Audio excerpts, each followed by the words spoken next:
Welcome to my channel. Llamé a mi hijo y una voz dijo: «Este número ya no existe». Llamé a mi nuera. Ella respondió: «Ah, suegra, nos mudamos de ciudad hace 2 meses. Se nos olvidó avisarte». Respiré hondo y colgué. 1 mes después, recibí una llamada del banco de ellos, cobrando. Esas palabras todavía me queman la garganta. Todavía siento cómo mis dedos temblaban mientras marcaba ese número por 5ª vez consecutiva. Pensé que era un error del teléfono. Pensé que tal vez mi hijo Damián había olvidado pagar su plan. Nunca imaginé que el error era yo, que yo era el estorbo que necesitaban borrar. Si esta historia te está tocando el corazón, suscríbete al canal y activa la campanita para que no te pierdas ninguna confesión como esta, porque lo que viene te va a dejar sin palabras. Me llamo Estela. Tengo 68 años y vivo sola en Puebla desde hace 5 años, cuando mi Roberto se fue al cielo y me dejó con este silencio que pesa más que cualquier mueble de esta casa. Damián es mi único hijo, mi todo. El niño que cargué en brazos, que curé de fiebres, que aplaudí en cada graduación, el hombre al que le entregué mi vida entera y también mi dinero. Hace 3 años, Damián llegó a mi casa con esa sonrisa nerviosa que siempre usaba cuando necesitaba algo. Traía a Yasmín, su esposa, del brazo. Ella sonreía también, pero diferente, con esa sonrisa que no llega a los ojos. «Mamá», me dijo mientras tomaba café en mi mesa, «tengo una oportunidad increíble. Puedo abrir mi propio taller mecánico. Es mi sueño, pero el banco pide un enganche de 850,000 pesos. 850,000 pesos, el mismo dinero que yo había juntado durante 30 años vendiendo telas en el negocio que heredé de mi padre. Cada metro de lino, cada rollo de algodón, cada cliente que regateaba centavos, todo estaba guardado en esa cuenta. «Mamá», continuó Damián, «te prometo que te voy a pagar. Poco a poco, pero te lo devuelvo todo, y vamos a venir a visitarte cada mes. Te lo juro por mi padre». Juró por Roberto. ¿Cómo iba yo a decir que no? Vendí el local, cerré el negocio de mi papá, entregué todo ese dinero sin firmar un papel, sin pedir garantías, porque él era mi hijo. Y una madre no le pide recibos a su propia sangre. Los primeros 6 meses vinieron religiosamente. Cada domingo, Damián tocaba mi puerta con pan dulce y me contaba cómo el taller iba creciendo. Yasmín se quedaba en el auto revisando su celular, pero al menos venían. Después las visitas se espaciaron, 1 vez al mes, cada 2 meses. Luego solo llamadas rápidas. «Mamá, estamos ocupados, pero te queremos mucho». Hasta que un martes de octubre marqué su número como siempre hacía. «El número que usted marcó no existe o no está disponible». Pensé que era broma. Volví a marcar. Misma grabación. Con las manos sudando, busqué el número de Yasmín. Ella contestó al 4º tono. «¿Bueno?» «Yas, soy yo, Estela. No puedo localizar a Damián y...» «Ah, suegra». Su voz sonaba distante, como si estuviera haciendo otra cosa mientras hablaba. «Sí, nos mudamos hace como 2 meses a Querétaro. Con todo el caos de la mudanza se nos olvidó avisarle. ¿Necesita algo?» Se les olvidó, como quien olvida comprar leche en el supermercado. «¿Y por qué cambiaron de número?», pregunté, tratando de controlar el temblor en mi voz. «Es que allá las líneas locales son más baratas. Oiga, suegra, ahorita estoy ocupada. Luego le paso el nuevo número de Damián por mensaje, ¿sale?» Colgó. Nunca me mandó ese mensaje. Me quedé sentada en mi sala, mirando el teléfono como si fuera a explotar. La tarde se volvió noche. No encendí las luces. Solo me quedé ahí, en la oscuridad, entendiendo lentamente que mis 850,000 pesos habían comprado mi propio abandono. 1 mes entero pasé llamando al último número que tenía de Damián. 30 días enviando mensajes al WhatsApp que seguía marcando entregado, pero nunca leído. 30 noches preguntándome qué había hecho mal. Hasta que una mañana de noviembre, mi teléfono sonó. Era un número desconocido de la Ciudad de México. «¿Señora Estela Ramírez?», dijo una voz masculina, profesional. «Sí, soy yo. Le hablo del Banco Nacional. Soy el licenciado Carranza, del Departamento de Cobranza. Señora, tenemos un problema con el préstamo del señor Damián Ramírez. Usted aparece como aval solidaria de un crédito por 320,000 pesos. El préstamo tiene 3 meses de atraso y necesitamos que nos contacte urgente para evitar acciones legales». El piso desapareció bajo mis pies. Yo no firmé como aval de ningún préstamo, susurré. «Señora, aquí tengo su identificación escaneada y su firma en el contrato. ¿Usted firmó documentos relacionados al taller mecánico Ramírez Motors?». Y entonces lo recordé. Hace 1 año y medio, Damián llegó con papeles. «Son solo formalidades del negocio, mamá. El contador dice que necesita tu firma en estos formatos». Pura burocracia. Yo firmé sin leer, confiando. Mi propio hijo me había convertido en su aval sin decírmelo. «Señora», continuó el licenciado, «si no recibimos el pago en los próximos 30 días, estaremos obligados a iniciar el embargo de sus bienes. ¿Entiende la situación?». Entendía perfectamente. No me buscaban para saber cómo estaba. Me buscaban para cobrar. Y mi hijo había desaparecido. Pero ¿qué fue lo que encontré cuando decidí ir a buscarlos? Lo que descubrí fue mucho peor de lo que imaginaba. El licenciado Carranza me dio 7 días para presentar un plan de pago, 7 días para conseguir dinero que no tenía, 7 días para salvar mi casa del embargo por una deuda que nunca supe que existía. Esa noche no dormí. Me quedé en la cocina con una taza de té que se enfrió entre mis manos mientras revisaba cada papel que tenía guardado. Extractos bancarios, recibos viejos, la escritura de mi casa. Y ahí, en una carpeta que apenas había tocado en 1 año y medio, encontré los documentos que Damián me había dado para firmar. Los leí completos por primera vez. «Contrato de aval solidario», decía en letras grandes. Y más abajo, mi firma, mi identificación, mi dirección, todo en orden, todo legal. Yo había firmado mi propia trampa sin saberlo. Me costaba respirar. Sentía como si alguien me estuviera apretando el pecho con las 2 manos, porque no era solo el dinero. Era la traición. Era entender que mi hijo me había usado como una herramienta, como un objeto útil para conseguir lo que necesitaba. Al día siguiente llamé al banco de nuevo. Pedí hablar directamente con el licenciado Carranza. «Señora Ramírez», me dijo con esa voz que mezclaba compasión con procedimiento, «entiendo su situación, pero legalmente usted es responsable de esta deuda. El señor Damián Ramírez dejó de pagar hace 3 meses. Primero pensamos que era un retraso temporal, pero ahora sus teléfonos están apagados y no contesta correos». «¿Correos?», pregunté. «¿Qué correos?». «Los que enviamos a la dirección que dio. ¿No ha recibido notificaciones?». Les había dado su dirección vieja, la de Puebla. Claro que no recibían nada. Se habían esfumado a propósito. «Licenciado, ¿cuánto tengo que pagar para evitar el embargo?». Escuché papeles moviéndose del otro lado. «Con los intereses moratorios acumulados, necesitaríamos un pago inmediato de 45,000 pesos para congelar el proceso legal y después acordar pagos mensuales de la deuda principal». 45,000 pesos. Toda mi pensión de 3 meses junta no alcanzaba eso. «¿Y si no puedo?», susurré. «Entonces iniciamos el embargo. Lo siento mucho, señora». Colgué el teléfono y me quedé mirando la pared de mi sala. Esa pared donde todavía colgaba la foto de la primera comunión de Damián. Su sonrisa de niño inocente, con su traje blanco y una veladora en las manos. Roberto estaba a su lado, orgulloso. «¿Qué hago, Roberto?», le pregunté a la fotografía. «¿Qué hago con este hijo que criamos?». El silencio fue mi única respuesta.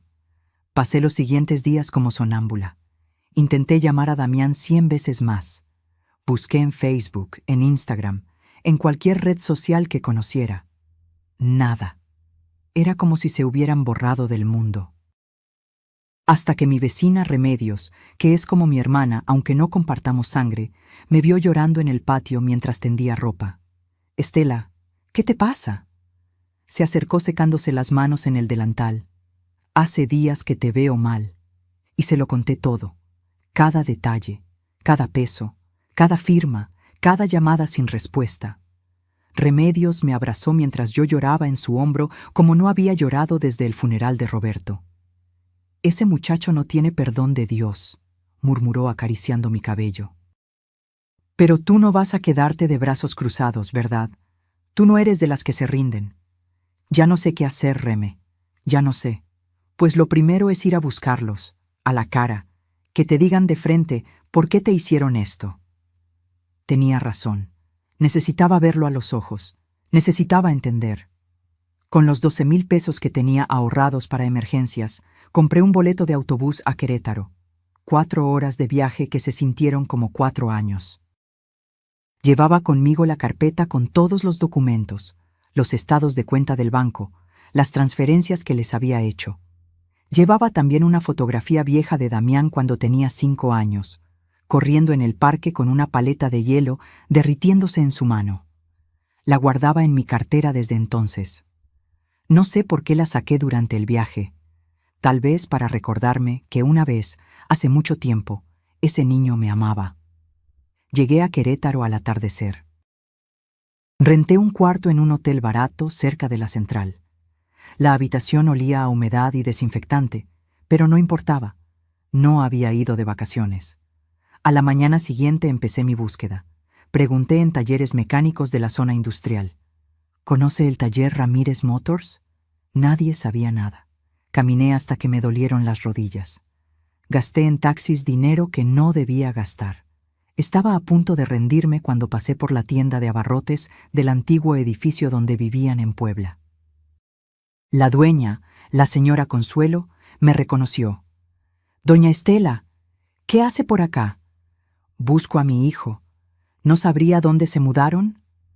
Consuelo bajó la voz, como si fuera a compartir un secreto peligroso. «Mire, yo no debería meterme, pero usted siempre fue buena conmigo. Escuché a Yasmín presumiendo con otra vecina antes de irse. Dijo que se mudaban a Juriquilla, a una casa en fraccionamiento privado. Vi que ella estrenó una camioneta BMW negra, de esas que cuestan un dineral. La vi porque se estacionó aquí enfrente para despedirse. BMW. Fraccionamiento privado. Juriquilla. Mientras yo temía perder mi casa por su deuda, ellos vivían en lujos. Algo se rompió dentro de mí en ese momento. No fue mi corazón, eso ya estaba roto. Fue algo más profundo. Fue la última hebra de excusa que todavía tejía para justificarlos. Tomé un taxi a Juriquilla, a los fraccionamientos privados. Le dije al chofer. «¿Cuál? Hay varios por esa zona». «El más caro». El chofer me miró por el espejo retrovisor, pero no preguntó más. Y cuando finalmente llegué a esa casa, cuando toqué esa puerta, la forma en que mi nuera me recibió me hizo entender que yo ya no era su suegra, era su estorbo. El fraccionamiento se llamaba Hacienda Azul Residencial. Un nombre bonito para esconder historias feas.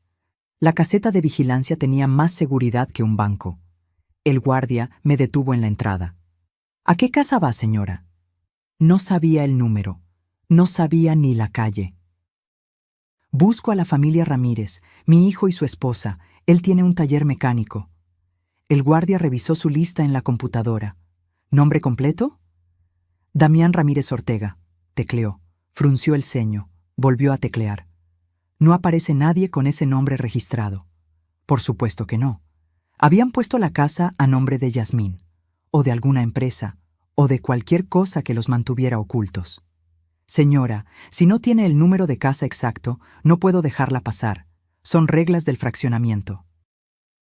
Me quedé ahí parada, con el sol de mediodía quemándome la cabeza, sintiéndome más pequeña que nunca. Una anciana tonta buscando a su hijo entre casas que costaban millones. «¿Tiene una camioneta BMW negra?», pregunté de repente. «La esposa de mi hijo tiene una». El guardia suspiró. No debía darme información, pero algo en mi cara debe haberle dado lástima. Hay 3 familias con BMWs negros aquí. Una en la calle Caoba 47, otra en Fresno 132 y otra en Cedro 89. Memoricé las direcciones como si me fuera la vida en ello. Gracias, susurré. Oiga, señora, me llamó cuando me alejaba. Si no la esperan, no la van a dejar entrar. Las reglas son estrictas. Llámelos primero. Pero ellos no contestaban mis llamadas. Esperé en un parque cercano durante 2 horas, sentada en una banca, viendo pasar mamás jóvenes con carriolas carísimas y niños con uniformes de escuelas privadas. Este era el mundo de Damián ahora, un mundo donde yo no cabía.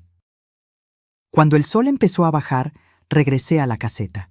Otro guardia estaba en turno.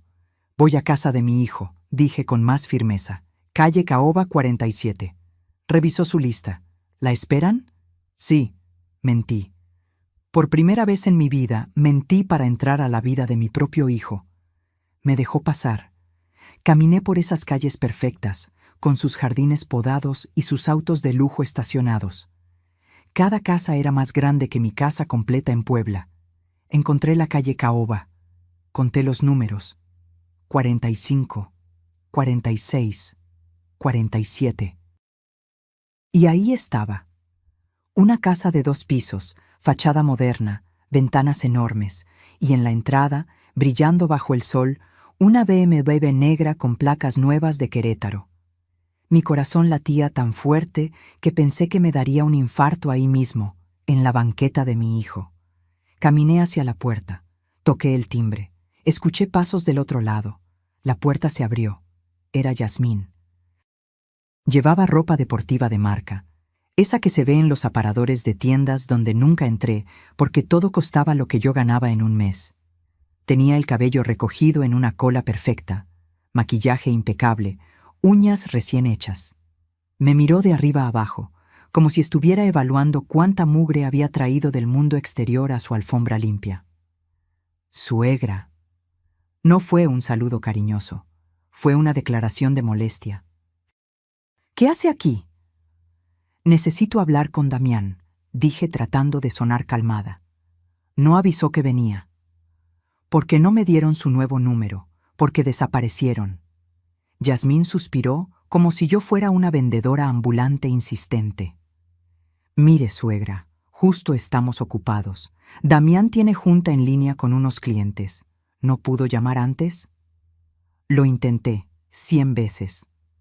Nos quedamos mirándonos. Ella bloqueando la entrada con su cuerpo, yo aferrando mi bolsa donde llevaba todos los documentos del banco. Es sobre el préstamo, dije finalmente. El banco me está cobrando a mí. Me van a embargar la casa si no... ¡Damián!, gritó hacia adentro sin dejarme terminar. Tu mamá está aquí. Escuché movimiento, y entonces lo vi. Mi hijo bajaba las escaleras con una camisa de vestir cara, pantalón de mezclilla de diseñador, zapatos que costaban más que mi renta mensual. Se había dejado crecer la barba. Se veía mayor, próspero. Cuando me vio, su expresión no fue de alegría, fue de pánico. «Mamá, ¿qué haces aquí?» Esa pregunta me dolió más que cualquier golpe físico. «¿Qué hago aquí? Damián, el banco me está demandando. Firmé como aval de tu préstamo sin saberlo y...» Ya sé, me interrumpió bajando la voz, mirando nervioso hacia los lados como si los vecinos pudieran escuchar. Ha estado complicado, mamá. Con la mudanza, con abrir el nuevo taller, los gastos. Gastos. Miré la casa, miré la camioneta, miré su ropa. Veo que tienen muchos gastos. Yasmín cruzó los brazos. No es tan fácil como parece, suegra. Mantener un negocio requiere inversión. A veces hay que sacrificar cosas para crecer. Sacrificar. Como sacrificar a tu suegra tirándola a los lobos del banco. Necesitan pagar 45,000 pesos esta semana o me quitan mi casa, dije mirando directamente a Damián. La casa donde creciste. Donde tu padre murió. Donde guardé todos tus recuerdos. Damián evitó mi mirada. Mamá, No tengo esa cantidad ahora mismo, pero te puedo dar, no sé, 15,000 para la próxima semana. ¿Te parece? 15,000, cuando yo le había dado 850,000 sin pensarlo 2 veces. ¿Y el resto? Lo iremos juntando, te lo juro. Ya me había jurado antes, por su padre, y aquí estábamos. Yasmín se metió a la casa y regresó con un sobre. Aquí hay 2,000 en efectivo, es lo que tenemos ahora, dijo extendiéndomelo. Los otros 13,000 se los depositamos en la semana. Tomé el sobre, 2,000 pesos. Ni siquiera era propina para ellos. Gracias por venir a visitarnos, suegra. Avise la próxima vez, ¿sí? Yasmín ya estaba cerrando la puerta. Damián me miró una última vez. Vi en sus ojos algo que me partió el alma. No era culpa, era alivio de que me fuera. Cuídate, mamá. La puerta se cerró. Me quedé ahí parada, en el camino de entrada de esa casa que mi dinero había ayudado a pagar, con 2,000 pesos en la mano y 850,000 de deuda en el corazón. Pero lo que descubrí cuando regresé a casa fue aún más desgarrador. Mi hijo no solo me había olvidado, me había borrado de su vida como quien borra un error. El viaje de regreso a Puebla fue el más largo de mi vida. 4 horas mirando por la ventana del autobús, viendo pasar paisajes que no registraba mi cerebro. Solo podía ver una cosa, la cara de mi hijo cerrando esa puerta. Los 2,000 pesos que me dieron los usé para pagar el hotel y el autobús. Me quedaban 300 pesos en el bolsillo cuando llegué a mi casa esa noche. Remedios me esperaba con caldo de pollo caliente. «¿Cómo te fue?», preguntó, aunque mi cara ya le daba la respuesta. Me recibieron como si fuera una limosnera tocando su puerta, dije, mientras las lágrimas finalmente salían. Como si yo les estorbara. Como si mi presencia ensuciara su alfombra nueva. Remedios me abrazó mientras comía entre sollozos. «Ese muchacho se va a arrepentir», murmuró. «Te lo juro por Dios santo que se va a arrepentir». Pero yo no quería venganza. Solo quería a mi hijo de vuelta. Los 13,000 pesos prometidos nunca llegaron. Pasó la semana. Pasó otra. Cada vez que marcaba el número que finalmente me había dado Yasmín, después de rogarle, sonaba ocupado o se iba a buzón. El banco llamaba todos los días. «Señora Ramírez, necesitamos hablar sobre el plan de pago». «Señora Ramírez, el tiempo se está agotando». «Señora Ramírez, si no recibimos pago esta semana, procederemos con acciones legales». No podía dormir, no podía comer. Bajé tanto de peso que mi ropa me colgaba como trapos en un espantapájaros. Una noche, después de otra llamada del banco donde me dijeron que necesitaba pagar 45,000 pesos antes del viernes, o empezaría el embargo, hice algo que nunca había hecho. Saqué todos los ahorros que me quedaban de mi pensión. Fui al banco. Pagué. 45,000 pesos que debían servir para mis medicamentos del corazón, para mi consulta del próximo mes, para cualquier emergencia. Todo se fue en pagar una deuda que ni siquiera era mía. El ejecutivo me extendió el recibo. «Con esto detenemos el embargo, señora, pero recuerde que debe seguir pagando mensualmente el resto de la deuda.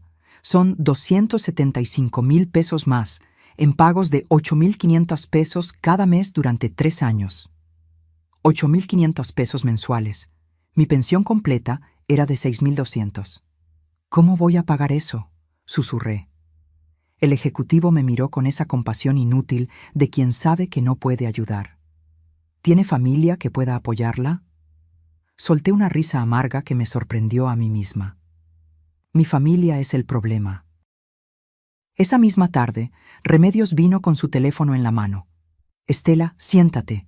Necesito mostrarte algo». «Reme, estoy cansada, no...». «Siéntate». Me senté. Remedios abrió Facebook. Su hija le había enseñado a usarlo el año pasado, y ahora pasaba horas viendo recetas y fotografías de sus nietos. «Mi hija me ayudó a buscar a tu nuera. Encontramos su perfil». Me mostró la pantalla. Era Yasmín. Su foto de perfil mostraba la camioneta BMW, ella con lentes oscuros, sonriendo. Empezó a pasar las publicaciones una por una. Fotos en restaurantes elegantes, platillos que costaban lo que yo gastaba en comida de toda la semana. Fotos en la playa. Fin de semana en Cancún, merecido al vive la vida. Fotos de la casa. Nuestra nueva sala, con muebles italianos, Dreams, Home Sweet Home, fotos de compras, bolsas de tiendas de lujo.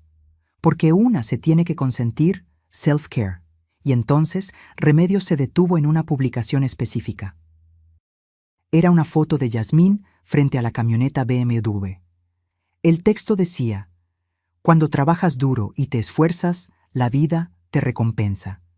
Gracias a mi esfuerzo y determinación, logramos todo esto. Para los que dicen que el éxito se hereda, no. El éxito se construye con sudor propio. Los self-made, mos sin ayuda de nadie. Trabajo, guay, dedicación, emprendedora. Sin ayuda de nadie. Leí esas palabras 5 veces, 10 veces, hasta que dejaron de ser letras y se convirtieron en puñales. Mi esfuerzo, mi sudor. Los 850,000 pesos que saqué de 30 años vendiendo telas no existían para ella. Yo no existía para ella. «Hay más», dijo Remedios con la mandíbula tensa. Seguimos bajando por el perfil. Había una publicación de hace 2 meses. La familia tóxica existe. A veces hay que alejarse de las personas que solo quieren aprovecharse de ti, aunque sean familia. Mi vida mejoró cuando puse límites. Toxic free, apa boundaries, acá paz mental. Me quedé mirando esa publicación sin parpadear. Yo era la familia tóxica. Yo que les di todo. Yo que estaba pagando su deuda con mis últimos ahorros. Yo era la aprovechada. Algo se quebró dentro de mí en ese momento. No fue dolor. El dolor ya lo había sentido 1000 veces. Fue algo diferente. Fue claridad. Vi con nitidez absoluta lo que había sido ciega de ver. Mi hijo me había usado como un cajero automático. Cuando el cajero ya no tenía dinero que dar, simplemente buscó otro banco. «Reme», dije con una voz que no reconocí como mía, «necesito que tu hijo el abogado venga a verme». «¿Horacio?» «Sí, dile que venga mañana y que traiga todo lo que sepa sobre deudas, avales y embargos». Remedios me miró con una mezcla de sorpresa y orgullo. «Ahora sí, Estela, ahora sí te reconozco». Esa noche no lloré. Por primera vez en semanas, no lloré. Me quedé despierta hasta las 3 de la mañana buscando en Internet todo lo que podía sobre leyes de avales. Remedios me había enseñado a usar Google el año pasado, pero nunca lo había usado para algo importante. Esa noche se volvió mi mejor amigo. Leí sobre derechos de los avales, sobre responsabilidades de los deudores principales, sobre qué pasa cuando el deudor principal desaparece. Y encontré algo que hizo que mi corazón latiera más rápido. El aval que paga la deuda del deudor principal puede reclamar todo lo que el deudor posea como forma de pago. Todo, incluyendo su taller. Pero lo que descubrí después fue aún peor.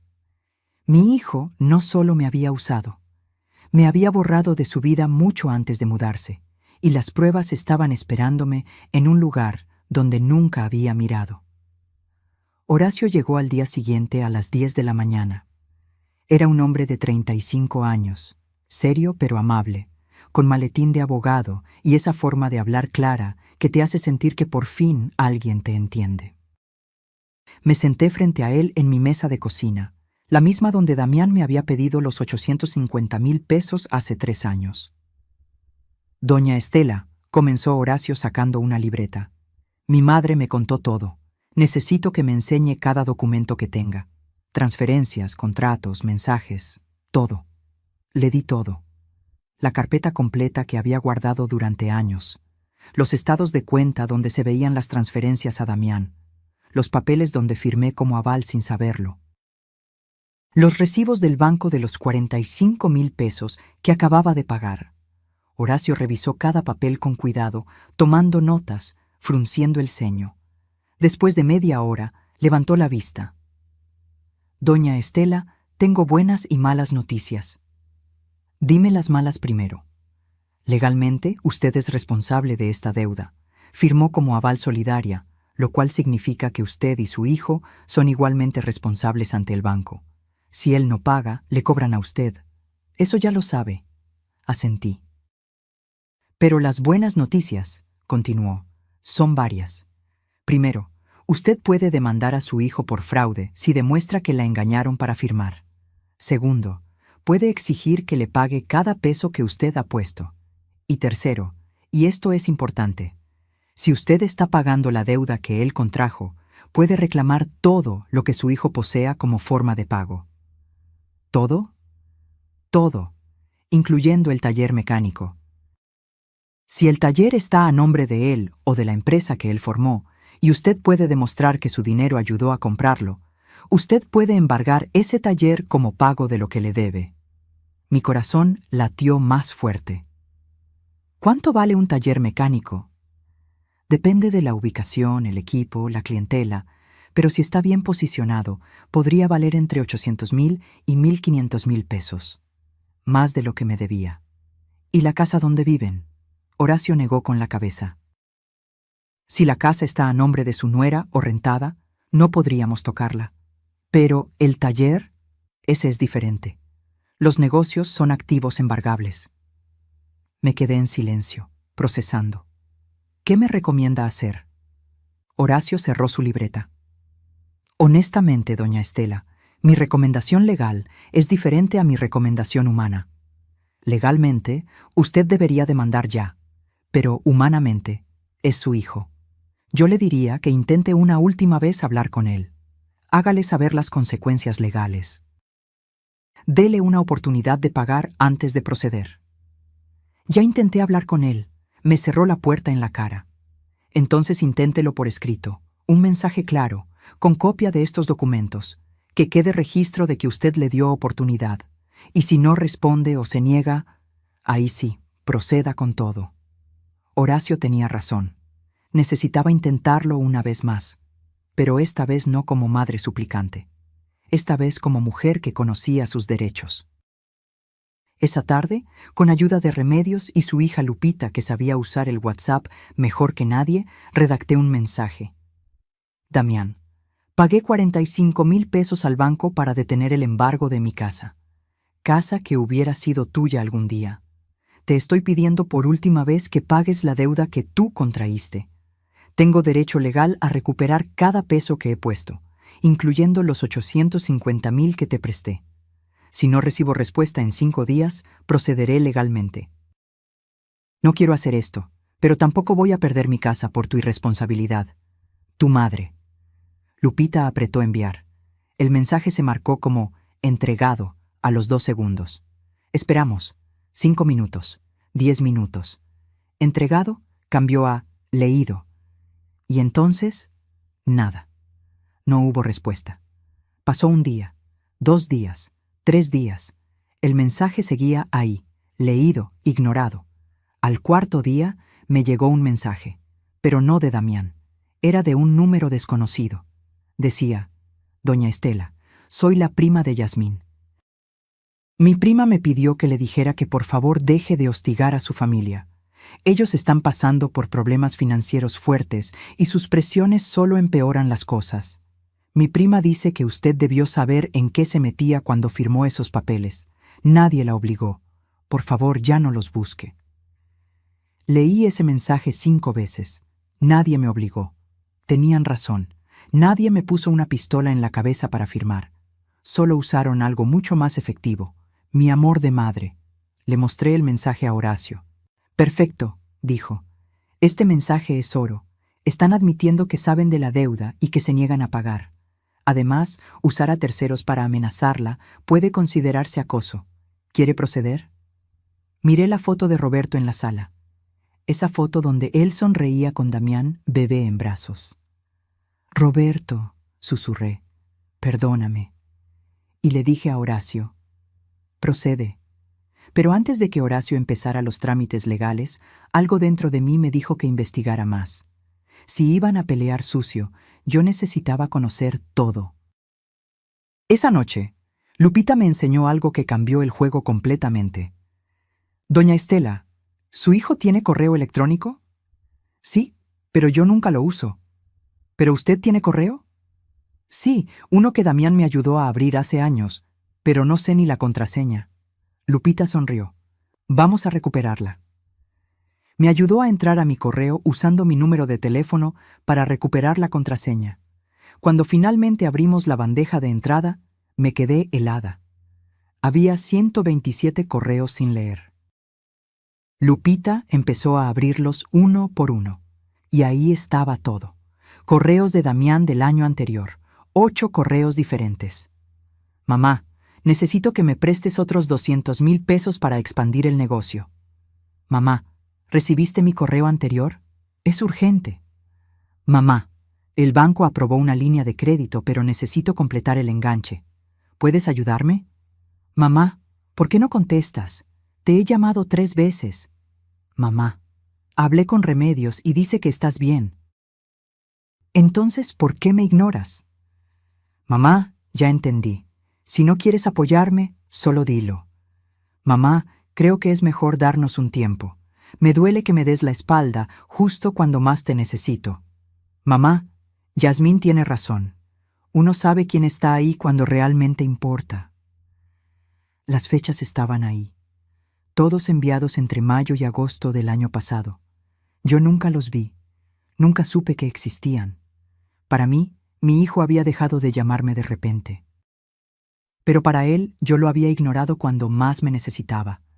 ¡Ay Dios!, susurré. Él piensa que yo le di la espalda. Pero había más. En la carpeta de enviados encontré correos que yo nunca escribí. Correos de mi cuenta enviados a Damián. Los abrí con manos temblorosas. Damián, ya te ayudé suficiente. No pienso darte más dinero. No me busques más. Necesito mi espacio. Tu esposa tiene razón en cuidar su patrimonio. Deberías hacer lo mismo. Yo nunca escribí esos correos. Alguien entró a mi cuenta, dije con la voz quebrada. Lupita revisó el historial de inicio de sesión. Mire, doña Estela, aquí dice que su cuenta fue accedida desde Puebla, desde la IP de su casa, pero en fechas cuando usted no sabía ni usar el correo. Solo había una persona que tenía mi contraseña. Damián. Él mismo me había ayudado a crear la cuenta. Tenía acceso total. Mi hijo había enviado esos correos haciéndose pasar por mí, para tener excusa de alejarse. Para justificar ante su esposa por qué dejábamos de hablarnos. Yasmín probablemente nunca supo toda la verdad. Damián le había mostrado esos correos falsos y le había dicho, «¿Ves? Mi mamá me rechazó. Ella me dio la espalda». Y entonces entendí todo. Mi hijo no me había olvidado por accidente. Me había borrado intencionalmente. Me había construido como villana en su propia historia para no sentirse culpable.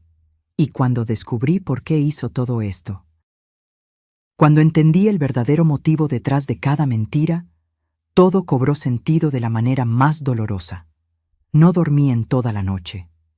Me quedé frente a la computadora que Lupita había dejado prendida, leyendo una y otra vez esos correos falsos que Damián envió desde mi cuenta. Cada palabra era una puñalada diferente, porque no solo me había usado, no solo me había robado, me había destruido mi propia reputación, mi propia voz, para justificar su traición. A las 6 de la mañana, Remedios tocó mi puerta con café caliente. «No dormiste», dijo. No era pregunta. No pude. Se sentó a mi lado y leímos juntas todo otra vez. Cuando terminamos, Remedios tenía lágrimas en los ojos. «Ese muchacho está perdido, Estela. Ya no es tu hijo. No sé qué le pasó, pero el niño que criaste no existe más». Tenía razón. El Damián que conocí, el que lloraba cuando veía perros callejeros, el que me traía flores cada día de las madres, ese niño murió en algún momento que no vi venir. Horacio llegó al mediodía. Le mostré los correos falsos. «Esto es falsificación de identidad», dijo de inmediato. «Es un delito adicional. Doña Estela, Con esto podemos hacer una demanda mucho más fuerte. No quiero demandarlo por los correos, dije cansada. Solo quiero mi dinero de vuelta. Solo quiero que pague lo que debe. Entonces usaremos esto como evidencia de que él la manipuló deliberadamente. Fortalece su caso. Pasamos toda la tarde preparando documentos. Horacio redactó una demanda formal por 1. Recuperación de préstamo de 850,000 pesos. 2. Pago de deuda bancaria donde yo era aval, 275,000 pesos restantes. 3. Daños y perjuicios por fraude. 4. Embargo preventivo del taller mecánico Ramírez Motors. ¿Cuánto tiempo tomará esto?, pregunté. Si no se presenta a las audiencias o no contesta la demanda, podemos tener sentencia en 3 meses. Si pelea, puede tardar 6 meses a 1 año. 1 año más de agonía. ¿Y si paga antes? Si paga el total de la deuda antes de que haya sentencia, todo se detiene. Entonces, démosle una última oportunidad. Una sola más. Horacio me miró con esa mezcla de admiración y tristeza que los abogados tienen cuando saben que su cliente está siendo demasiado buena. Doña Estela, él ya tuvo muchas oportunidades. Lo sé, pero necesito mirarme al espejo después de esto. Necesito saber que hice todo lo posible. Esa tarde llamé a Damián desde el teléfono de Remedios, un número que él no conocía. Contestó al tercer timbrazo. «Bueno, Damián, soy tu mamá». Silencio del otro lado. Luego un suspiro. «Mamá, ya te dije que...» «Encontré los correos», lo interrumpí. Mi voz era firme, sin lágrimas.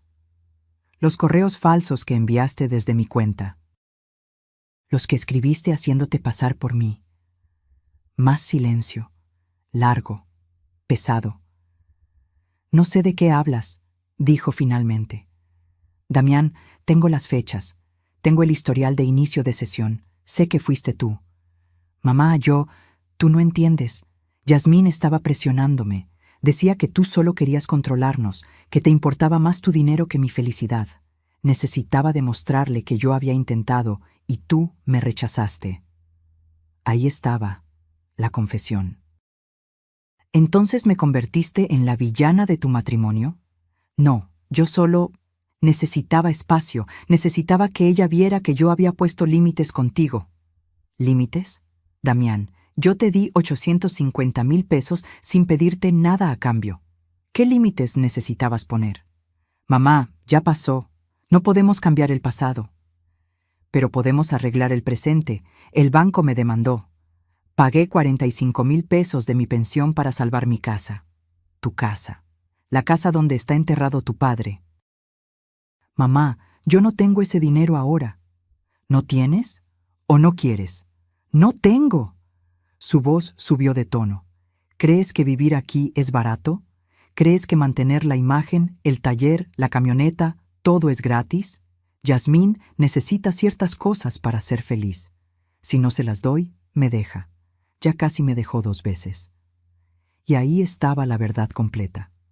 Mi hijo había vendido a su madre para comprar el amor de su esposa. «Entonces eres feliz», dije con voz vacía. «Tienes tu casa elegante, tu camioneta cara, tu esposa contenta, solo que tu madre está pagando tus deudas y perdiendo su casa». «Mamá, dame tiempo. Te juro que cuando el negocio despegue...» «No hay más tiempo, Damián. Horacio va a presentar una demanda mañana. Embargo del taller. Recuperación de todo lo que te presté. Todo legal, todo justo». «¿Horacio? ¿El hijo de Remedios? ¿Lo contrataste?» «Sí». «Mamá, no puedes hacerme esto. Es mi taller, es mi futuro». Era mi dinero. Era mi futuro también. El futuro que gasté en ti. «Yasmín me va a matar. Me va a dejar. Todo por lo que he trabajado se va a ir a la basura». «¿Y yo qué, Damián? ¿Qué pasaría conmigo si pierdo mi casa? ¿Dónde viviría? ¿En la calle?» Silencio. Largo. Pesado. «Mamá, tú tienes pensión. Puedes rentar algo pequeño. Pero yo tengo una esposa. Tengo responsabilidades». En ese momento algo murió dentro de mí. No fue amor. El amor de madre nunca muere completamente. fue esperanza. La esperanza de que mi hijo todavía tenía algo de conciencia. Entiendo, dije con calma absoluta. Ahora entiendo perfectamente. Gracias por ser tan claro. Mamá, espera, colgué. Remedios me abrazó mientras las lágrimas finalmente salían. Pero no eran lágrimas de tristeza, eran de liberación. Ya puedes proceder, le dije a Horacio. Sin piedad, sin concesiones. Quiero todo lo que la ley me permita recuperar. Horacio asintió. Entendido. Pero antes de que pudiéramos seguir, Remedios levantó su teléfono. Estela, mira esto. Lo acaba de publicar tu nuera. Era una nueva publicación de Facebook de Yasmín. Una foto de ella y Damián en un restaurante elegante brindando con vino. El texto decía: cuando eliminamos las energías negativas de nuestra vida, todo fluye mejor. Hoy celebramos nuestra libertad de personas tóxicas que solo buscan arrastrarnos a su miseria. La vida es muy corta para cargar con gente que te roba la paz. One New Beginnings. Positive Vibes Only. Toxic Free. Family First. La publicación tenía 47 likes. Una de las personas que había dado like era Damián. Mi hijo celebraba públicamente haberme eliminado de su vida.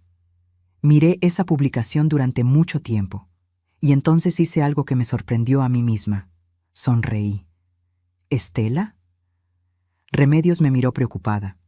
Estoy bien, dije. Y era verdad. Por primera vez en meses, estoy perfectamente bien. Porque ya no tengo que cargar con la ilusión de que ellos cambiarán. Ya no tengo que esperar nada. Me quité una cadena que siempre llevaba al cuello. Era una medallita de la Virgen de Guadalupe que Roberto me había regalado cuando nació Damián. Dentro tenía una foto de Damián bebé. La abrí, saqué la foto. La miré una última vez. Adiós, mi niño, susurré. Porque el hombre en el que te convertiste, a ese no lo conozco. Guardé la medallita vacía. Y le dije a Horacio: ahora sí. Quiero que le duela tanto como me dolió a mí. Lo que no sabía era que el dolor apenas comenzaba.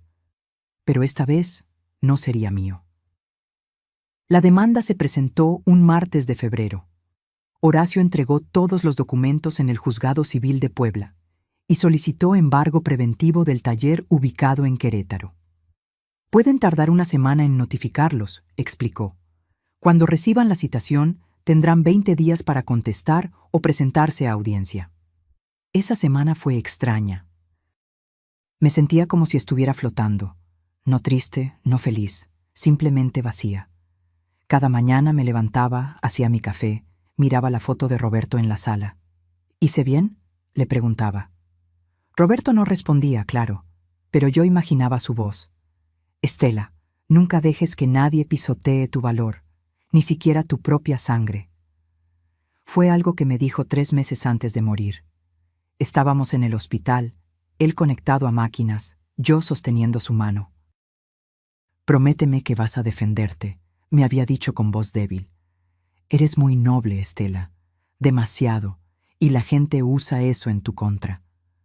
Nadie me usa, Roberto. Todavía no, pero cuando yo no esté, prométeme que no vas a dejar que nadie te haga menos. Se lo prometí. Y ahora, 5 años después, estaba cumpliendo esa promesa. Pasaron 10 días. Yo seguía mi rutina normal. Iba al mercado, cocinaba, veía telenovelas con Remedios, regaba mis plantas. Pero cada noche me sentaba frente a la computadora y buscaba información. Busqué sobre talleres mecánicos en Querétaro. Encontré el de Damián en Google Maps. Tenía buenas reseñas, excelente servicio, honestos y rápidos, muy recomendado. Qué irónico. Honesto con sus clientes, ladrón con su madre. Busqué valores de propiedades en la zona. El taller estaba en una ubicación privilegiada, cerca de una avenida principal. Según las estimaciones que encontré, un local de esas características valía entre 1,200,000 y 1,500,000 pesos, más que suficiente para cubrir todo lo que me debía. También encontré algo más. El taller no estaba a nombre de Damián directamente. Estaba a nombre de una empresa, Ram Motors S.A.D.C.B. Busqué el RFC de esa empresa en el SAT. Damián aparecía como representante legal y accionista mayoritario. Era embargable. Horacio tenía razón. Yo podía recuperar mi dinero. Pero algo dentro de mí todavía dolía. No por el dinero, por lo que el dinero representaba, mi hijo eligiendo conscientemente destruirme. Una noche, 2 semanas después de presentar la demanda, tuve un momento de debilidad. Saqué el álbum de fotos viejo que guardaba en el closet. Fotos de Damián desde bebé hasta su boda. Damián a los 2 años, con su primer triciclo. Damián a los 6, sin sus dientes de enfrente, sonriendo. Damián a los 15, con su primer trabajo de verano. Damián a los 25, el día de su boda, abrazándome. Gracias por todo, mamá. Eres mi héroe. Me quedé dormida llorando sobre ese álbum. Y tuve un sueño. Roberto estaba ahí, joven otra vez, como cuando nos conocimos. Me tomó de las manos. Estela, ¿por qué lloras? Porque perdí a mi hijo. No, mi amor, él se perdió a sí mismo. Tú sigues siendo la misma. Pero duele, Roberto, duele tanto. Lo sé, pero el dolor es la prueba de que eres humana, de que amaste de verdad. No dejes que ese dolor te haga dudar de ti. Haces lo correcto. Desperté a las 3 de la mañana con esas palabras resonando en mi cabeza. Haces lo correcto. Al día siguiente llegó un sobre certificado. Acuse de recibo de notificación judicial, decía el sello. Lo abrí con manos temblorosas.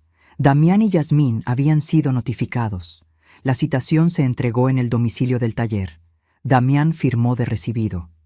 Ahora sabía. Ahora tenía que decidir si contestaba la demanda o ignoraba. Si ignoraba, yo ganaba automáticamente. Si contestaba, tendríamos que vernos en la corte. Pasaron 3 días, y entonces mi teléfono sonó.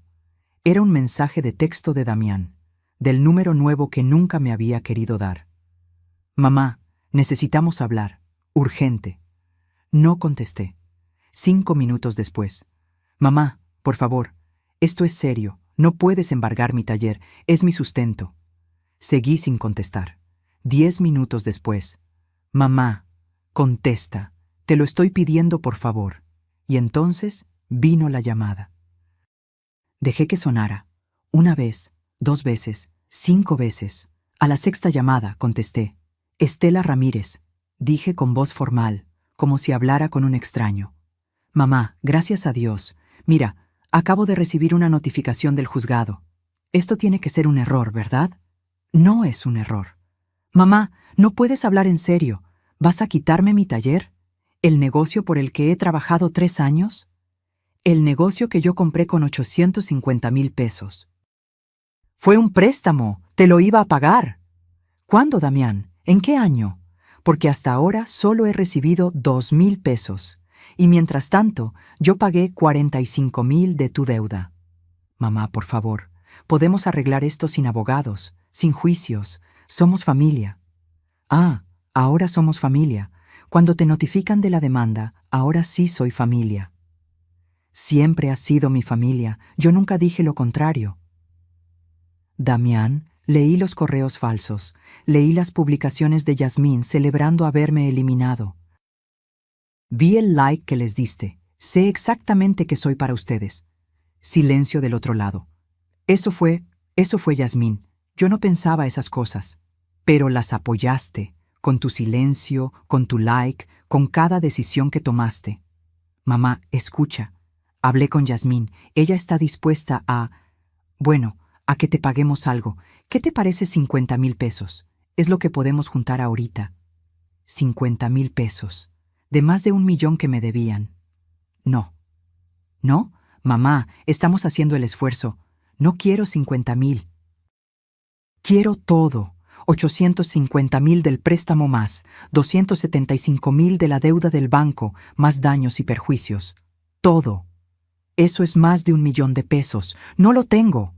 Pero tienes un taller que vale 1,5 millones. Véndelo, págame, y quedamos a mano. ¿Vender mi taller?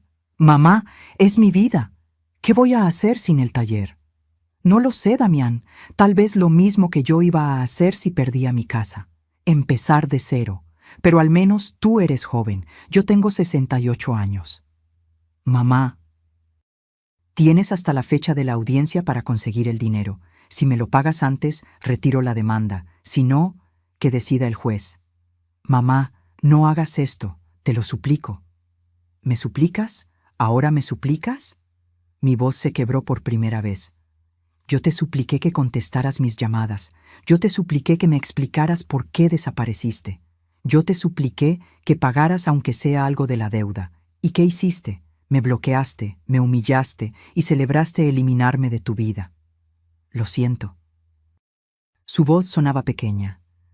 Lo siento mucho, mamá. Yo también lo siento, Damián. Siento que perdí al hijo que crié, porque ese niño bueno que yo conocí ya no existe. Colgué, y esta vez no lloré. Me senté en mi mecedora, esa que Roberto había hecho con sus propias manos cuando estaba embarazada de Damián, y me mecí lentamente. Sentí algo nuevo. No era dolor, no era rabia, era paz. La paz de quien finalmente dejó de cargar un peso que nunca fue suyo. Pero Damián y Yasmín no se quedarían quietos, y lo que planearon para detenerme fue tan bajo que terminó siendo su propia sentencia. Los siguientes días fueron un silencio extraño. Damián no volvió a llamar. No hubo mensajes. Nada. Eso no me gusta, dijo Horacio cuando le conté. Cuando alguien deja de pelear de repente, significa que está preparando algo. ¿Cómo qué? No sé, pero mantente alerta. Guarda todos tus documentos importantes en un lugar seguro. Seguí su consejo.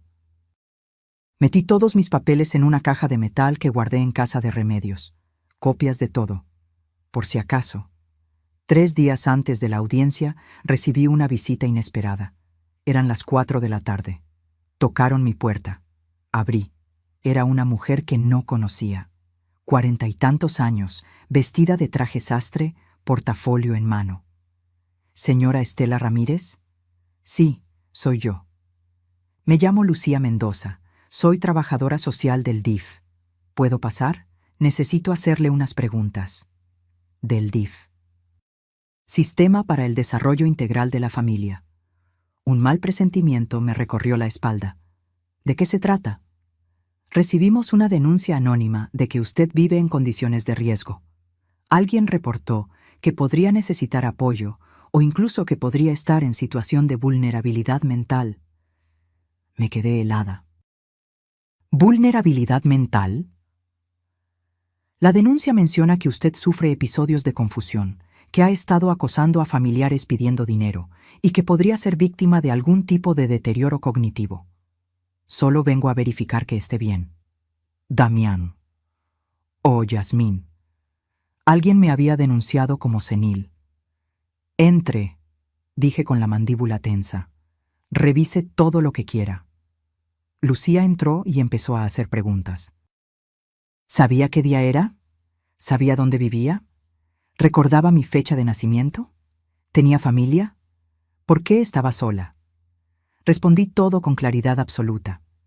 Revisó mi casa, mi cocina limpia, mi baño ordenado, mi sala impecable, mis medicamentos organizados por día de la semana. Señora Ramírez, dijo finalmente, está claro que usted está perfectamente bien. No hay ningún indicio de deterioro cognitivo ni de condiciones de riesgo. Lo sé. ¿Tiene idea de quién pudo hacer esta denuncia? Mi hijo. O mi nuera. Estoy demandándolos por fraude y deudas. Supongo que esta es su forma de defenderse. Lucía apretó los labios. Entiendo. Lamentablemente, las denuncias falsas son más comunes de lo que cree, especialmente en casos de disputas familiares. Voy a cerrar el expediente como sin fundamento. Si vuelven a molestarla, puede reportarlo como acoso. Gracias. Cuando Lucía se fue, llamé a Horacio inmediatamente. Intentaron declararme incompetente, dije con voz temblorosa de rabia. Para invalidar la demanda. Hijos de... Horacio se contuvo. Doña Estela, esto es grave, pero también es perfecto, porque ahora tenemos evidencia de mala fe. Van a quedar muy mal ante el juez. Esa noche no pude dormir de pura indignación. No era el dinero. Ya no era el dinero. Era que mi propio hijo intentó hacerme pasar por loca para escapar de sus responsabilidades. Pero entonces pasó algo inesperado. Al día siguiente, temprano en la mañana, tocaron mi puerta otra vez. Esta vez era un hombre mayor, 60 y tantos años, pelo cano, con overol de mecánico. ¿Señora Ramírez? Sí. Disculpe la molestia.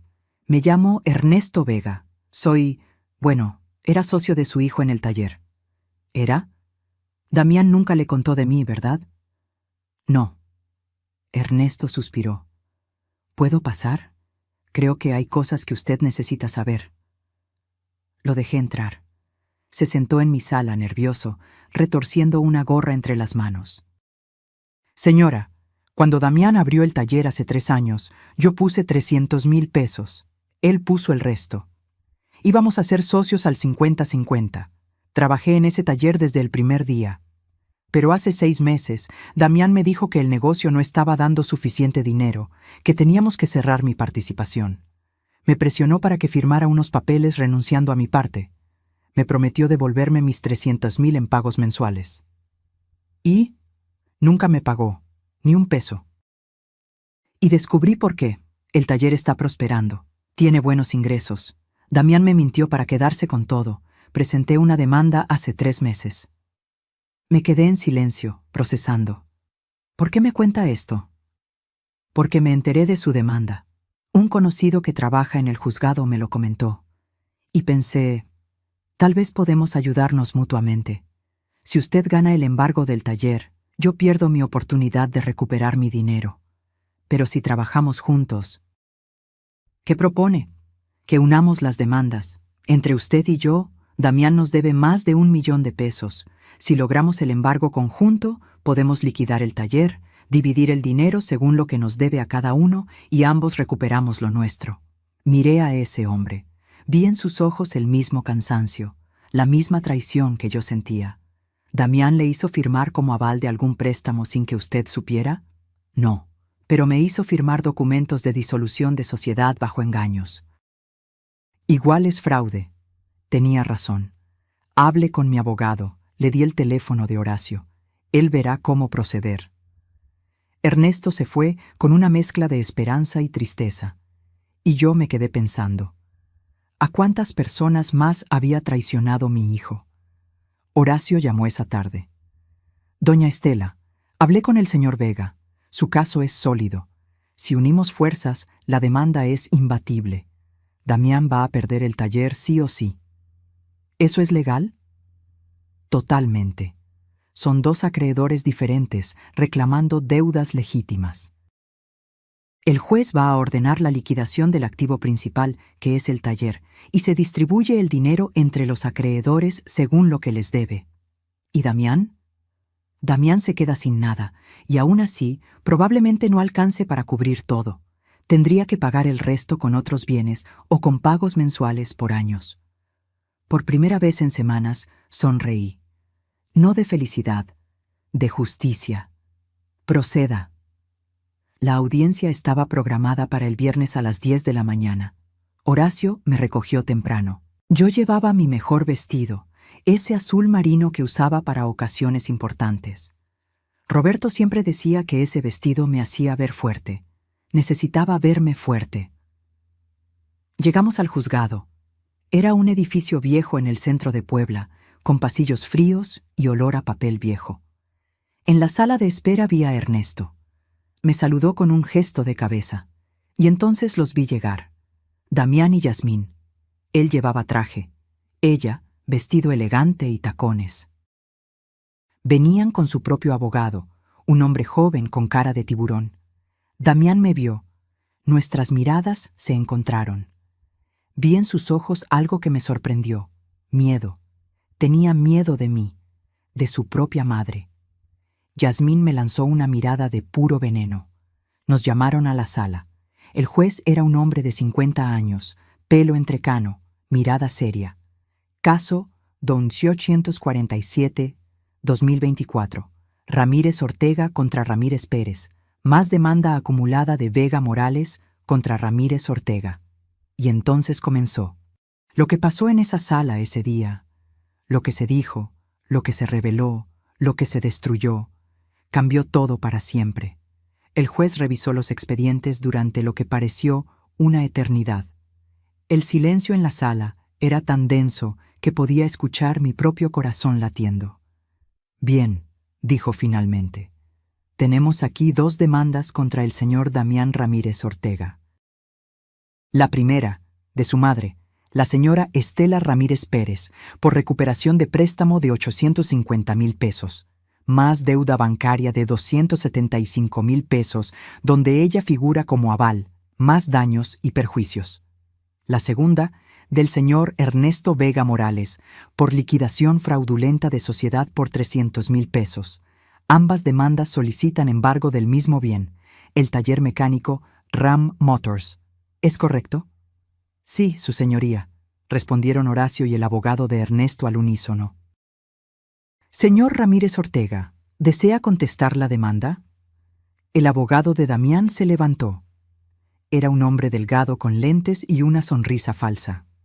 Su señoría, mi cliente reconoce que existen deudas pendientes, pero argumenta que las demandantes están exagerando las cantidades. Además, el taller mecánico es su única fuente de ingresos. Embargarlo sería dejarlo sin sustento. Entiendo, dijo el juez. ¿Tiene su cliente documentación que contradiga las cantidades reclamadas? Estamos preparando... ¿Tiene o no tiene? En este momento no, pero... Entonces, las cantidades están aceptadas hasta que demuestre lo contrario. Señora Ramírez, ¿desea agregar algo? Horacio me hizo un gesto para que me levantara. Me puse de pie. Mis piernas temblaban, pero mi voz salió firme. Su señoría, yo le di a mi hijo 850,000 pesos de mi patrimonio sin pedirle nada a cambio porque era mi hijo y confiaba en él. Me hizo firmar como aval de un préstamo sin decirme, y cuando el banco me cobró, mi hijo desapareció. Cambió su número de teléfono, se mudó sin avisarme, me bloqueó. Tuve que pagar 45,000 pesos de mi pensión para evitar que me embargaran mi casa. Mi hijo envió correos falsos desde mi cuenta para hacerme quedar mal ante su esposa. Intentó que el DIF me declarara incompetente mental. Y mientras tanto, él y su esposa viven en lujos, en una casa elegante, con una camioneta de casi 1,000,000 de pesos, publicando en redes sociales que son exitosos por su propio esfuerzo. Mi voz se quebró en la última frase. Su señoría, continué, no quiero destruir a mi hijo, solo quiero recuperar lo que es mío, lo que trabajé durante 30 años, para poder vivir con dignidad mis últimos años. Me senté. Sentí lágrimas en mis mejillas y no me importó.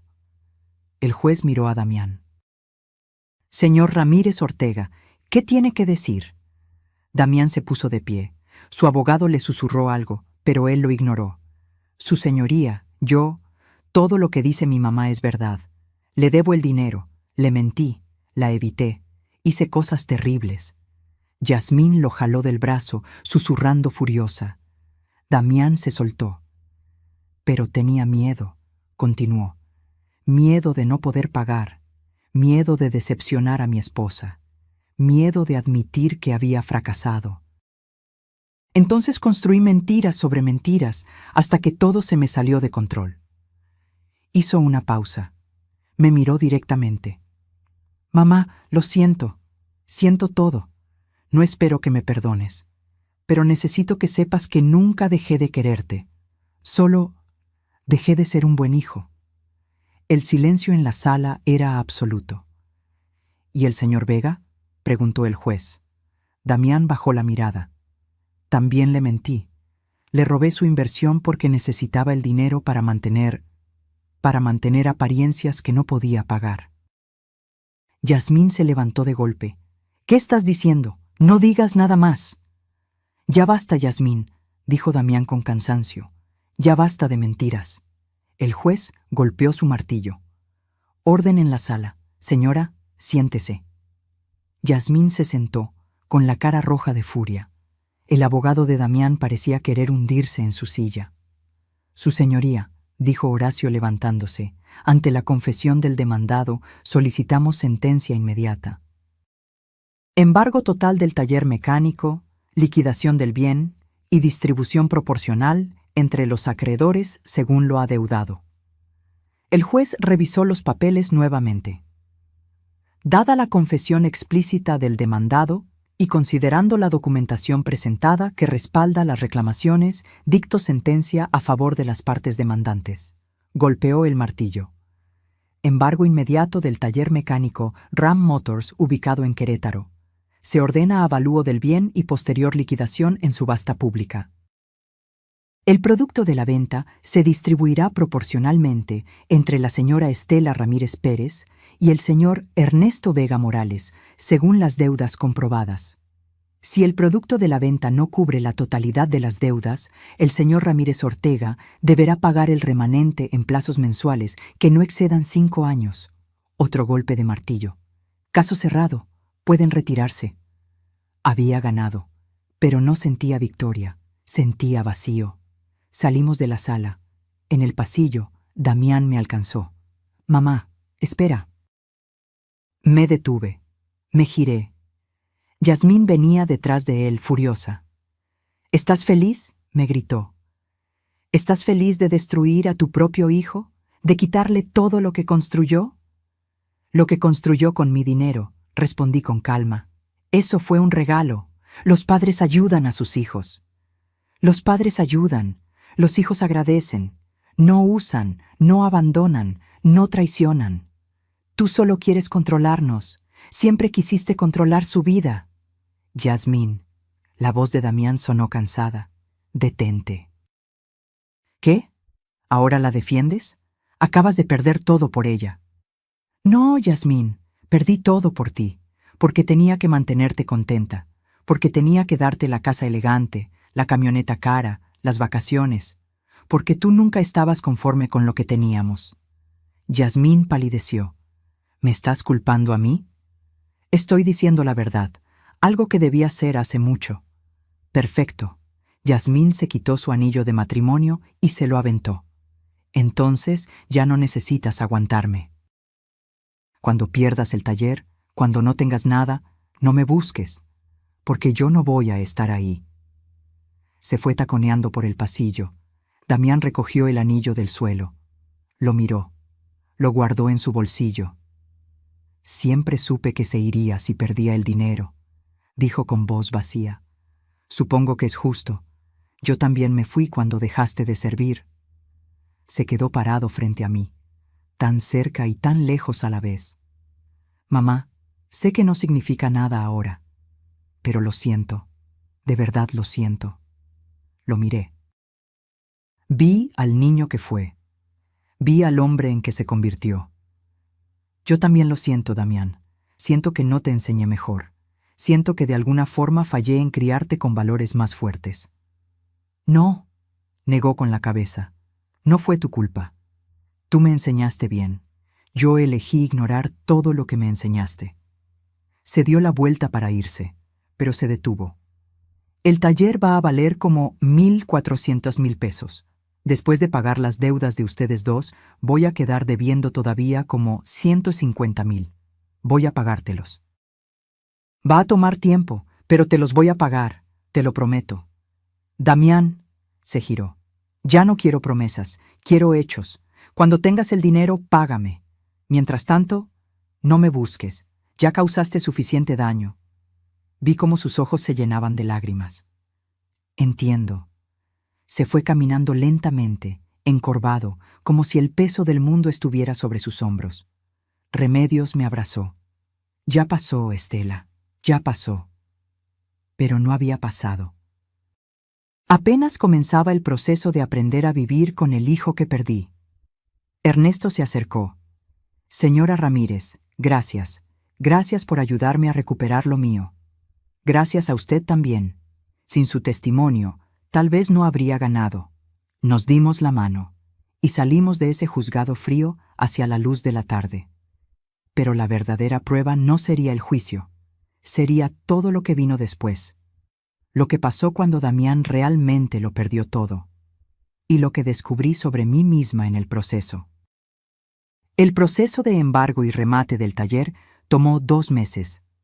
2 meses donde no supe nada de Damián. Horacio me mantenía informada de todo. El avalúo oficial, 1,420,000 pesos. La subasta se realizaría en 3 semanas. Varios compradores ya habían mostrado interés. Es una ubicación privilegiada, explicó Horacio. Va a venderse rápido y a buen precio. Yo asentía, pero una parte de mí seguía doliendo. Era mi hijo, su negocio, su sueño, pero también era mi retiro, mi futuro, mi dignidad. Una tarde, 2 semanas antes de la subasta, Remedios llegó agitada a mi casa. «Estela, tienes que ver esto», me mostró su teléfono. Era el perfil de Facebook de Yasmín. Había una nueva publicación. Cuando las personas muestran su verdadero rostro, agradece la lección y sigue adelante. A veces la familia es la más tóxica. Me libré de un matrimonio manipulador y de una suegra controladora. Nueva vida, nueva yo. Divorced, freedom, new beginnings. Divorced, divorciada. Entonces era oficial. Yasmín había dejado a Damián. Revisé más publicaciones. Había fotos de ella en un restaurante con un hombre nuevo. Nueva etapa, mejores decisiones, decía el pie de foto. No sentí satisfacción, solo tristeza. Yasmín había sido parte del problema, sí, pero Damián había tomado sus propias decisiones. La semana de la subasta recibí una llamada inesperada. «Señora Ramírez, habla Daniela, del despacho del licenciado Horacio. Hay un hombre en la oficina que quiere hablar con usted. Dice que es importante. ¿Quién es? Prefiere decírselo en persona. ¿Puede venir?» Fui. En la oficina me esperaba un hombre de unos 40 años vestido con ropa de trabajo. «Señora Ramírez, me llamo Arturo Chávez. Soy mecánico. Trabajaba en el taller de su hijo». Me senté frente a él. «¿Qué necesita?» «Verá, me enteré de la subasta. Cuando Damián nos contó que iba a perder el taller, nos reunimos todos los empleados. Somos 5 mecánicos que llevamos años ahí. Es nuestro sustento». «Lo siento», dije sinceramente, «pero no tengo opción». «Lo entiendo, señora. Créame que lo entiendo, pero vengo a proponerle algo. Los 5 juntamos nuestros ahorros. Entre todos tenemos 450,000 pesos. Si usted nos da tiempo, podríamos juntar más. Quisiéramos comprar el taller en la subasta y seguir operándolo. Sería cooperativa de trabajadores». Me quedé en silencio, sorprendida. «Es una buena zona», continuó Arturo. «Tenemos clientela fiel. El negocio es redituable. Solo necesitamos que sea nuestro. Sin Damián, sin deudas». «La subasta es abierta», expliqué. «Yo no puedo decidir quién compra». «Lo sé, pero pensamos, si usted pudiera hacer una oferta razonable en la subasta, ganarla y después vendérnosla a nosotros en pagos. Sería bueno para todos. Usted recuperaría su dinero garantizado y nosotros mantendríamos nuestros empleos». Miré a Horacio. «¿Es legal eso?» «Totalmente. Usted puede participar en la subasta como cualquier comprador. Y después puede vender el bien a quien quiera». «¿Y el señor Vega?» «A él se le paga su parte del producto de la subasta de inmediato. El resto sería para usted. Y si usted decide financiar la venta a estos señores, es su decisión». Pensé. Estos hombres no tenían culpa. Eran trabajadores honestos atrapados en el desastre de Damián. ¿Cuánto podrían pagar mensualmente? Arturo sacó unos papeles. Hicimos números. Si compramos el taller en 1,400,000 y usted ya tiene su parte de la subasta, nosotros le pagaríamos el resto en, digamos, 25,000 pesos mensuales durante 5 años. Hice el cálculo mental. 25,000 por 60 meses eran 1,500,000, más de lo que costaba el taller. ¿Por qué pagarían de más? intereses justos y porque es nuestra oportunidad de tener algo propio. Déjenme pensarlo. El día de la subasta llegó rápido. Se llevó a cabo en una sala del juzgado. Había 4 compradores potenciales además de mí. El precio de salida, 1,400,000 pesos. Las ofertas comenzaron a subir. 1,420,000, 1,450,000, 1,500,000. A 1,550,000 quedábamos solo 2, yo y un hombre de traje que claramente era inversionista. 1,600,000, ofrecí. El hombre me miró, evaluando. Subió su oferta. 1,650,000. 1,700,000, dije con firmeza. El hombre negó con la cabeza y se retiró. Vendido a la señora Estela Ramírez Pérez por 1,700,000 pesos. El martillo cayó. El taller era mío. El proceso de pago y transferencia tomó una semana. Del monto de 1,700,000, 300,000 fueron para Ernesto Vega por su deuda. 850,000 fueron para mí por el préstamo original. 275,000 fueron para mí por la deuda del banco. 275,000 fueron para mí como intereses y compensación. Total recuperado, 1,400,000 pesos de los 1,700,000. Los 300,000 restantes cubrieron gastos legales, impuestos de la subasta y otros costos del proceso. Al final, recuperé mi dinero completo más compensación por el daño. Justicia matemática perfecta. Una semana después, firmé un contrato de compraventa con los 5 mecánicos. Les vendí el taller en 1,400,000 pagaderos en 5 años a 25,000 mensuales. Ahora tenía un ingreso fijo garantizado de 25,000 pesos cada mes durante 5 años. Era más que mi pensión. Era seguridad. Era dignidad. La primer pago llegó puntual el 15 de septiembre. Arturo vino personalmente a traer el cheque. Señora Ramírez, no sabe cuánto le agradecemos.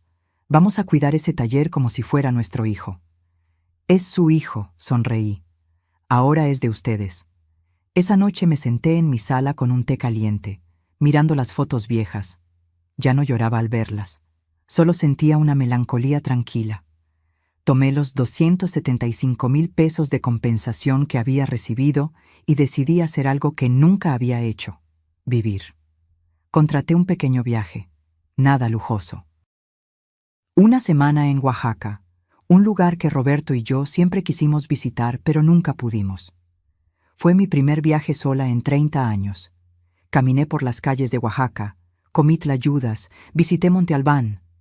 En las ruinas, mirando el valle desde la cima, sentí algo que no había sentido en años: paz.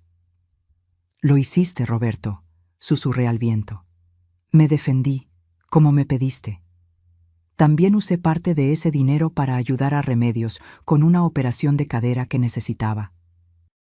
Ella lloró cuando le di los 50,000 pesos. No puedo aceptar esto, Estela. Claro que puedes. Tú estuviste conmigo cuando nadie más estuvo. Esto es solo una pequeña parte de lo que significas para mí. Con otros 80,000 pesos, creé un pequeño fondo de ayuda en mi colonia para madres solas o ancianas abandonadas. Cada mes, Remedios y yo dábamos entre 3,000 y 5,000 pesos a una familia que lo necesitara. No era mucho, pero era algo, y el resto lo guardé para emergencias. Para no volver a quedar vulnerable nunca más. Pero faltaba algo, faltaba el cierre con Damián, y cuando llegó, fue de una manera que nunca esperé. 6 meses después de la subasta, era un día común, febrero otra vez. 1 año exacto desde que empezó esta pesadilla. Estaba regando mis plantas en el patio cuando mi teléfono vibró. Número desconocido. Dudé, pero contesté. ¿Mamá? Era Damián. Su voz sonaba diferente, más pequeña, rota. Soy yo. Largo silencio. ¿Cómo estás?, preguntó finalmente. Bien. ¿Y tú? Sobreviviendo. Estoy trabajando en un taller aquí en Puebla. Solo como mecánico, no como dueño. El dueño es buena gente, me paga 8,000 pesos quincenales. Rento un cuarto en una vecindad. 8,000 pesos quincenales. Lo mismo que él ganaba antes de tener el taller. ¿Y Yasmín? Se casó con el tipo con el que salía. Vi las fotos en Facebook. Se ven felices. Lo siento.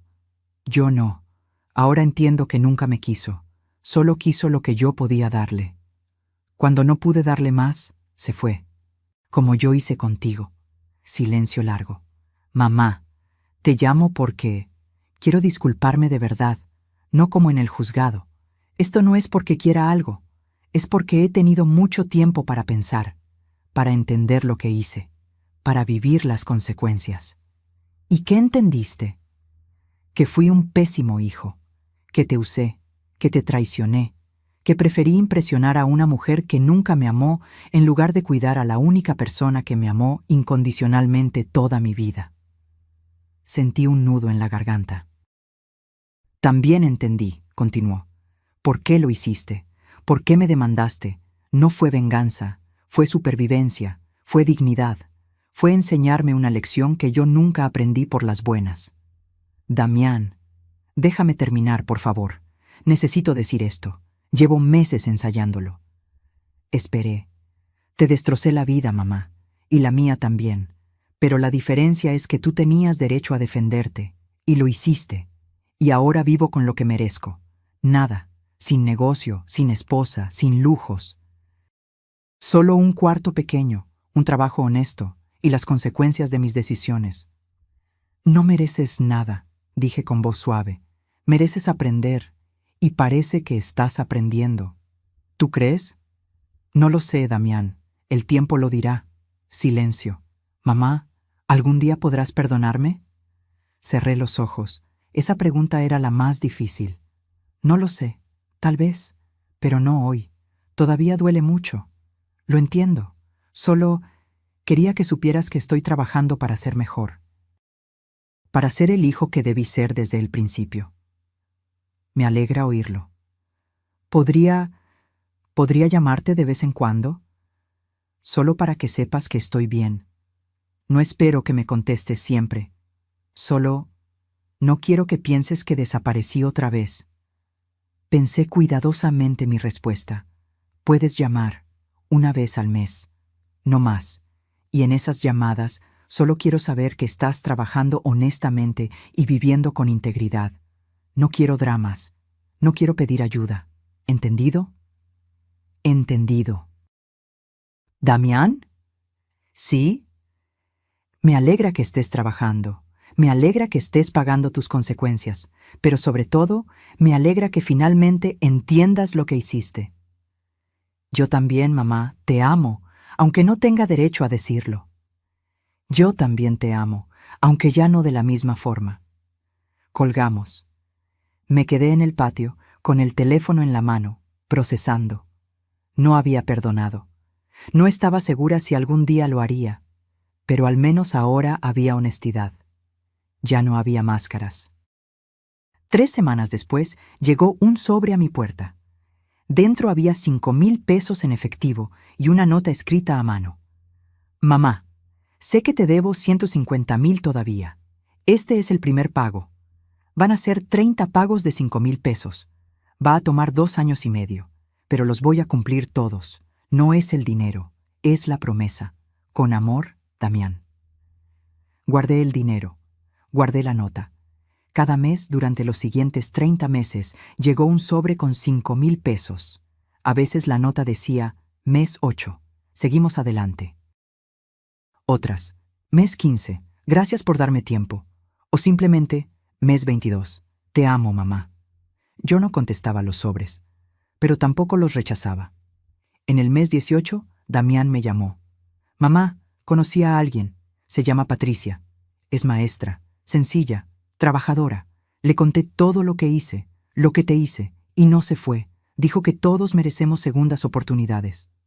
Me da gusto por ti, dije sinceramente. Pero esta vez, cuídala de verdad, no con dinero, con respeto. Lo haré, te lo prometo. En el mes 30 llegó el último sobre. Dentro había 5,000 pesos y una foto. Era Damián y Patricia juntos. Ella se veía amable, con sonrisa genuina. Él se veía tranquilo. Ya no tenía esa tensión en los hombros que siempre cargaba cuando estaba con Yasmín. La nota decía: «Mamá, este es el último pago, deuda saldada. Pero hay otra deuda que nunca podré pagar completamente. El daño que te hice. Solo quiero que sepas que el hombre que hizo esas cosas ya no existe. He cambiado. No porque lo perdí todo, sino porque finalmente entendí lo que importa. Patricia y yo nos vamos a casar en junio. Sería el honor de mi vida si vinieras, pero lo entenderé si no quieres. Te amo, siempre te amaré. Tu hijo, Damián». Miré esa foto durante largo rato, y entonces llamé a Remedios. «Reme, necesito un vestido nuevo. Voy a una boda». La boda fue pequeña, en un jardín público de Puebla, solo 30 invitados. Cuando llegué, Damián me vio y se le llenaron los ojos de lágrimas. «Viniste». «Vine», confirmé, «pero no por ti, por mí, porque necesitaba cerrar este capítulo». Patricia se acercó. Era incluso más bonita en persona. Sencilla, sin maquillaje excesivo, con ojos bondadosos. «Señora Ramírez, es un honor conocerla. Damián me ha contado todo, y quiero que sepa que nunca dejaré que olvide el valor de la familia. Nunca». La abracé. «Cuídalo, pero cuídate tú también, no te pierdas en él». «Lo prometo». La ceremonia fue simple, bonita. Cuando el juez preguntó si alguien se oponía al matrimonio, hubo silencio total. Esta vez, Damián había elegido bien. En la pequeña recepción, Damián se acercó a mí. «Mamá, ¿podemos hablar un momento?» Caminamos hacia un rincón del jardín. «Quiero que sepas algo», dijo. «Todo lo que perdí, el taller, el dinero, el estatus, fue lo mejor que me pasó, porque perdiendo todo eso, me encontré a mí mismo. Encontré lo que realmente importa. ¿Y qué es? Vivir honestamente.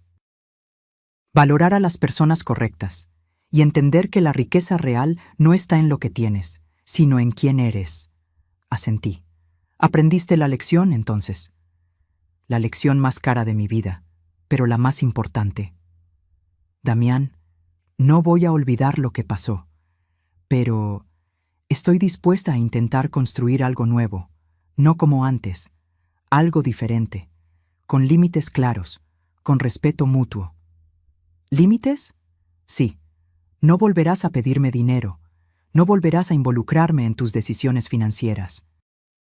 Y si me faltas al respeto, desapareceré de tu vida sin dudar. ¿Entendido?» «Entendido. Pero dentro de esos límites, podemos intentar ser madre e hijo otra vez, poco a poco». Se le escapó un sollozo. «Gracias, mamá. No merezco esta oportunidad, pero juro que no la voy a desperdiciar». Lo abracé. Por primera vez en casi 2 años, abracé a mi hijo. No era el mismo abrazo de antes. Era más cuidadoso, más consciente. Pero era un abrazo, y a veces eso es suficiente. Han pasado 3 años desde que todo comenzó. 3 años desde esa llamada del banco que cambió mi vida para siempre. Estoy sentada en mi sala, la misma donde lloraba cada noche hace años. Pero ahora es diferente. Hay plantas nuevas en las ventanas, fotos nuevas en las paredes, y una paz que no había sentido en décadas. Los 25,000 pesos mensuales del taller siguen llegando puntualmente. Arturo y sus compañeros convirtieron el negocio en algo próspero. Incluso abrieron una segunda sucursal el año pasado. «Todo gracias a usted, doña Estela», me dijo Arturo en su última visita. Sin su confianza, seguiríamos siendo solo empleados. «Sin su esfuerzo, el taller no valdría nada», respondí. «Ustedes hicieron el trabajo. Yo solo les di la oportunidad. Uso parte de ese ingreso para vivir cómodamente. Ya no cuento centavos. Ya no me preocupo por las medicinas. Puedo comprar el pan que me gusta sin sentir culpa. Otra parte la sigo invirtiendo en el Fondo de Ayuda Comunitaria. En 3 años hemos ayudado a 14 familias, madres solteras, ancianos olvidados, gente que necesitaba solo una oportunidad. Remedios y yo nos volvimos voluntarias en el centro comunitario. Damos pláticas sobre abuso financiero familiar. Es sorprendente cuántas personas viven situaciones similares a la mía. Pensé que era la única, me dijo una señora de 70 años la semana pasada. Pensé que era mi obligación aguantar. No es obligación, le respondí, es decisión, y podemos decidir diferente. Damián me llama cada domingo, visita una vez al mes, siempre trae algo pequeño, pan dulce, flores, una foto nueva. Patricia está embarazada, van a tener una niña, le pondrán Estela. No tienes que hacerlo, le dije cuando me lo contaron. Pero queremos, insistió Patricia, queremos que nuestra hija lleve el nombre de una mujer fuerte, de una mujer que supo defenderse, para que ella también aprenda a hacerlo. Y me quedé sin palabras. Ser abuela otra vez me asusta, pero también me emociona. Esta vez, con límites, con claridad, sin convertirme en cajero automático ni en salvadora. Ernesto Vega se volvió mi amigo. Nos tomamos café cada 15 días.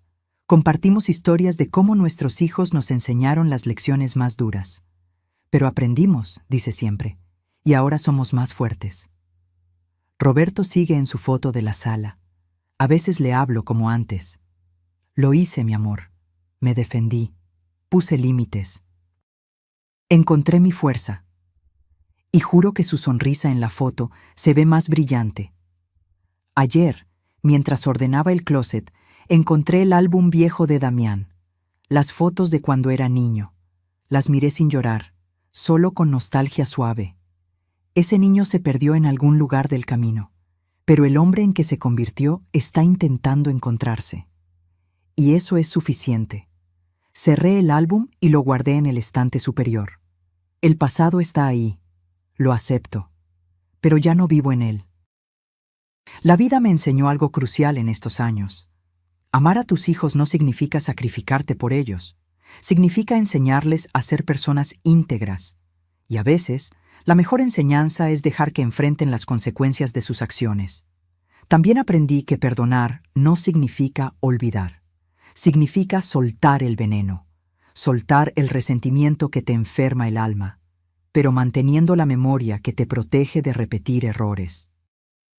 Y la lección más importante, tu valor no depende de cuánto das, sino de cuánto respetas lo que eres. Durante años fui la madre que daba todo sin esperar nada, y pensaba que eso me hacía buena madre. Ahora sé que me hacía madre vulnerable, madre usada, madre agotada. La buena madre no es la que se deja destruir, es la que enseña límites con amor, la que dice no cuando es necesario, la que se defiende, demostrando a sus hijos que defenderse no es egoísmo, es dignidad. Esta mañana, antes de escribir esta última parte de mi historia, salí al patio con mi café. El sol apenas estaba saliendo. El cielo tenía ese color rosado que tanto me gusta, y me sentí agradecida. Agradecida por el dolor que me enseñó, por la traición que me fortaleció, por la pérdida que me liberó, porque al final no perdí un hijo, gané una vida, mi vida, completa, libre, digna. Y eso, después de todo, es lo único que realmente importa. Mensaje final. Si esta historia tocó tu corazón, si te viste reflejada en mis palabras, o si conoces a alguien que está viviendo algo similar, déjame un comentario contándome desde dónde nos estás viendo y qué fue lo que más te impactó de esta historia. Dale like si crees que el amor propio no es egoísmo, sino supervivencia. Y suscríbete al canal para seguir escuchando historias de vida real, de mujeres reales que aprendieron a defenderse. Porque la verdadera riqueza no está en lo que posees. Está en lo que no permites que te quiten, tu dignidad, tu paz, tu valor. Y eso nadie puede arrebatártelo, a menos que tú se lo permitas. Fin.